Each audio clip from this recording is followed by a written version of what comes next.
Financial futures couldn't have been born without a regulation and legislation. So in 1973, you had the Arab oil embargo. The Arab oil embargo, and you had that coupled with a huge rally in grain that hasn't been seen until recently. Well, you know you've arrived in the United States when you get your own regulator.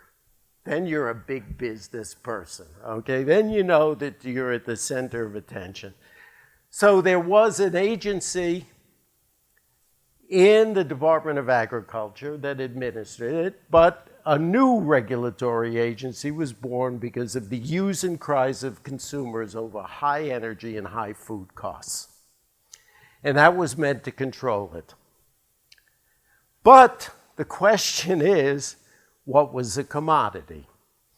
At the time, I was the chief economist of the Board of Trade and worked with our lawyers, and we defined a commodity in such a way and never used the term security. We called them goods and services for future delivery.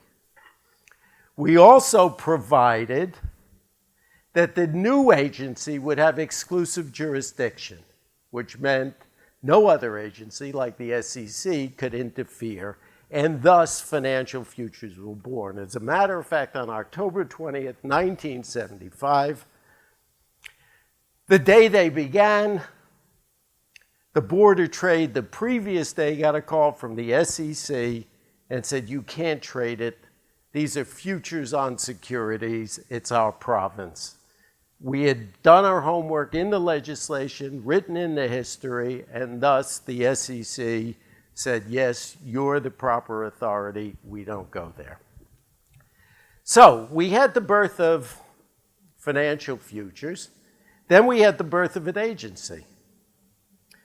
So I was the chief economist at the Board of Trade. We had to submit a feasibility study, and there was essentially a movement from all the ag people over to the new agency, and I actually got a form letter from the CFTC which said, is there enough storage space for bonds in Chicago?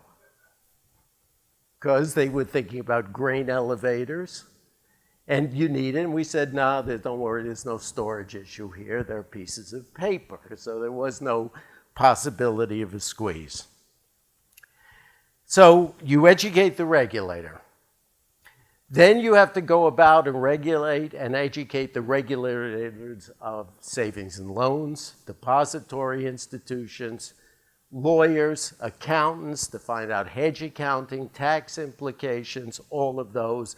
And then you have to build the member knowledge, the market maker knowledge of the commodity, what moves interest rates, and then you need to design the contract. So we designed something that is now commonly referred to as cheapest to deliver. And the cheapest to deliver is essentially a real rework of yield maintenance and the old wheat contract, which gave the seller the option to deliver the grade and subsequently the location of the commodity. So cheapest to deliver is a modification of finance and grain markets. So the 10-year security, what's the value of these markets?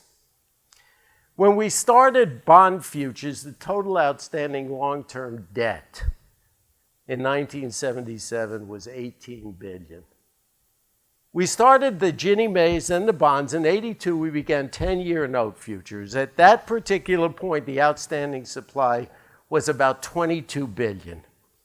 I am sad to tell you we issued $24 billion a month, and the total outstanding from 1776 to 1982 was $22 billion. What a difference. What's been valuable about that? The spreads in the spot market were 1/8 of a point. We make a mistake in the futures industry because we don't talk about transparency in the value. As soon as we started futures, we started trading in 30 seconds. That crushed the cash market spreads down to a 30-second, and then subsequently to half a 30-second.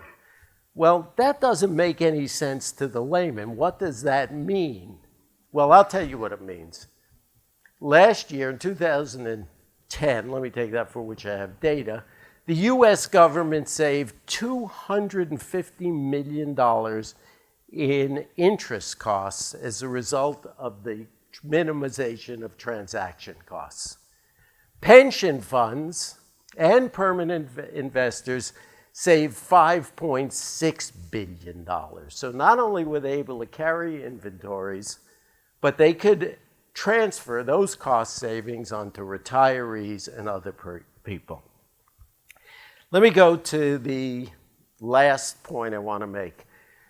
In my case, the institution was there, although we helped build it. The regulatory framework was there. The legislation had been passed. And the design of the contract was the value proposition. With the rights to emit,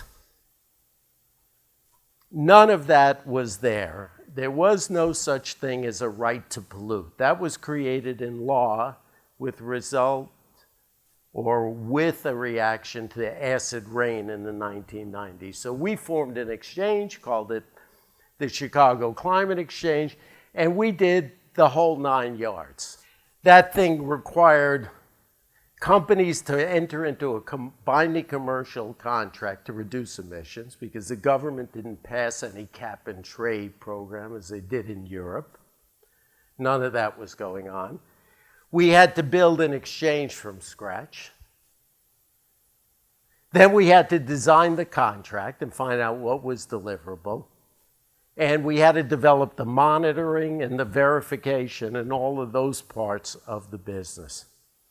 Not a bad thing, and ultimately it worked out very well, and we set up exchanges in Europe, the European Climate Exchange, then one in China, the Tianjin Climate Exchange, and then we sold it to the Intercontinental Exchange for $600 million.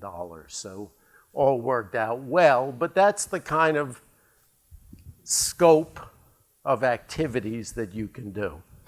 So let me conclude by saying, I think that 18% growth rate is matchable. It's not matchable with the existing products because this is now a mature industry. So it's going to have cyclical ups and downs based upon shortages and demand, whether it be money, equities, grains, it doesn't really matter. But I think the future is new products, the same way we grew the business before, which means you're going to need a 7-stage process. I believe the 21st century commodity is going to be water.